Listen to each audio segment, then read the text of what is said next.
I came up with the term dynamic symbolism because people see different symbols in my paintings. Someone will see a flower, someone else will see a bird or a butterfly.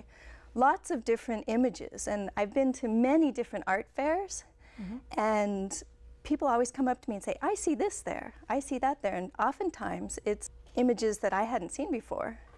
So dynamic means it changes, and it changes over time, and symbolism are the symbols that people see in them. This one is really interesting because you can turn it different ways and see different images. So in this direction, it looks to me like it's a hawk or a falcon, and it's landing in flight, like it's catching a bird there in the corner.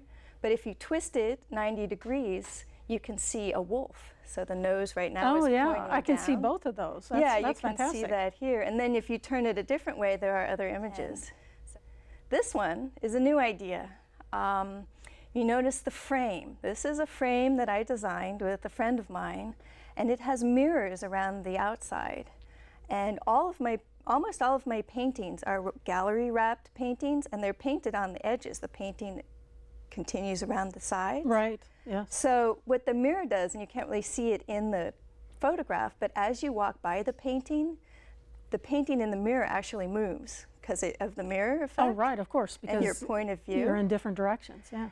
I'm inspired by the beauty of the world, and I really enjoy the visual aspects of looking at things and noticing details, and I'm really interested in creating something new. I think as an artist, it's really important to be original, to have ideas, to push the boundaries of what you've seen before, and to really come up with something unique and original. And I also think that artists should really be in tune with the times that they're part of and reflect that. So what I do using painting and acrylics, and I use the metallic paints, which are very modern, they're a new invention, and I use video because I think my paintings tend towards movement. There's a lot of movement in the way the lines connect and the shapes and the colors move together. So video seemed to be the next step to make them move, actually move.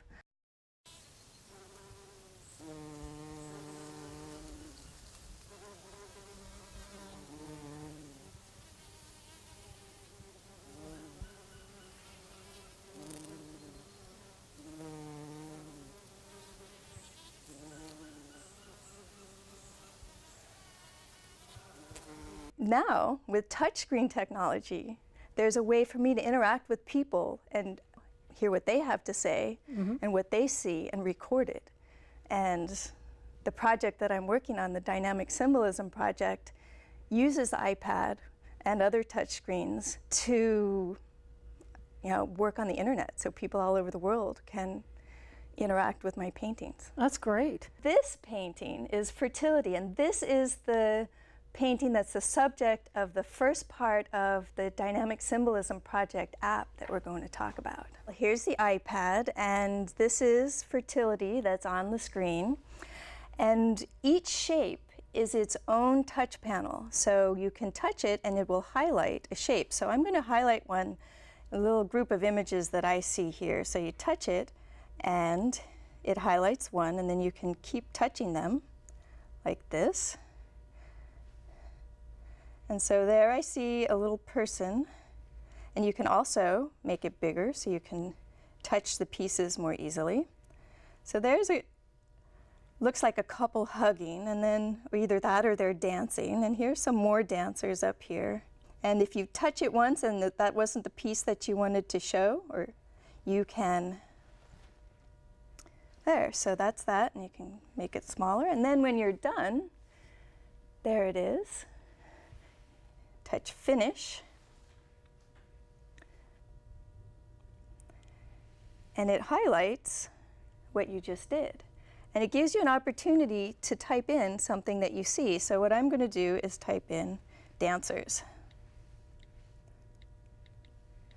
And then in this part, this is the part that I'm most interested in. People can comment on what they see. So Oh, that'll be yeah, interesting to get people's feedback. yeah, I love to dance.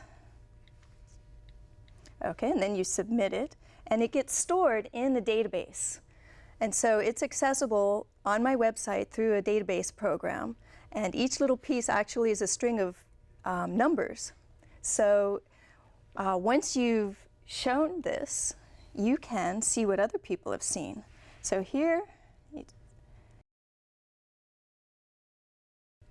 so there's some sea turtles in the corner and a baby sea turtle. And then the next one looks like faces in profile. So here you can see a face, and there you can see a profile face. And it says here, they remind me of fanciful children's book illustrations.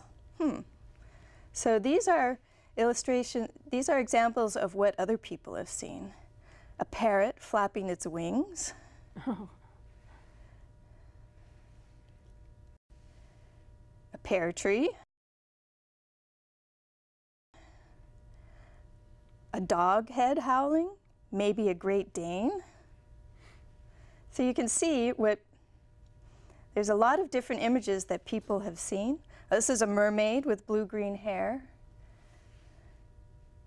All in from the same painting. And when I was painting this, I didn't see this at all.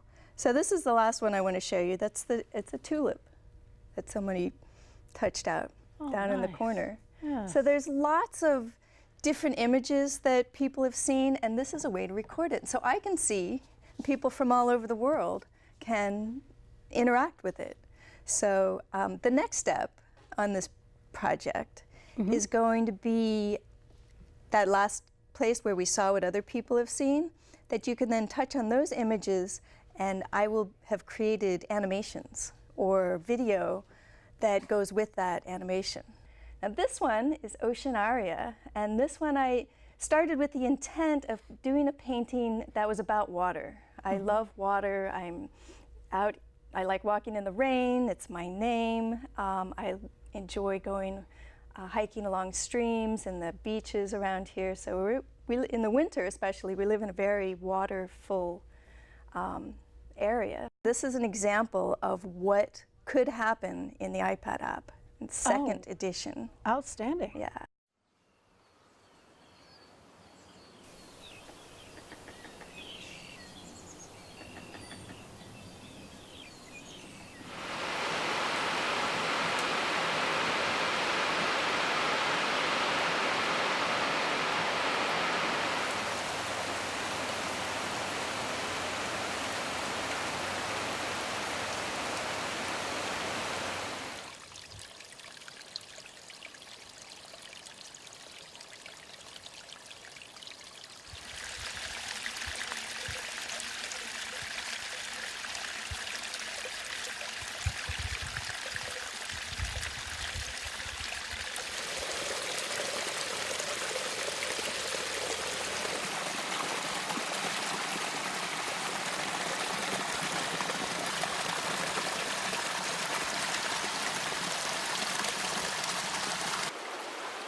Well, that was absolutely gorgeous. Oh, thank you. I love that interaction of nature and your painting and that. And I know you live in a beautiful park. So I'm wondering, how does that influence your work? Well, I live up on the top of Skyline in the Santa Cruz Mountains in Woodside, and I live among trees. And so when I look out my windows, I see green, I see trees, I see the interaction of the light with the trees, and I go hiking a lot. And all of the nature scenes there were from the watershed that I live in. So a lot of them is like right outside my door, down the hill a little ways. And as I walk through nature, I really like to look at things abstractly. I look at a scene and I will see how lines connect and how shapes interact and how the light will change something. So when you look at my paintings, there are lots of little shapes, but when you look at the shadows on the ground or leaves on the ground, those shapes are random. I mean, our minds say, this is what a tree looks like. And we know what a tree looks like. But when you look at part of a tree, it doesn't look like the whole tree. And when the light is shining on it, the same tree in the same area can look different every single day. I also, when I look at one of my paintings, I see lots of different images in them. And it kind of occurred to me once that it's sort of like all the frames of a film put together. And the idea that there's more than one way to look at it and more than one thing going on at the same time in the painting, but it's only one frame in the painting, whereas in a video, you can expand that. And then I walk around with my video camera. I have a really nice little HD camera that has an image stabilizer, and I walk around and hike with it, and when I see something I like, but it's just beautiful where I live, so. Yeah, and I can really see in your work that when you look at the tree series, how the reflections of the light and the dark and coming through the leaves really highlights the trunks. And I totally can see that in your work. Thank you.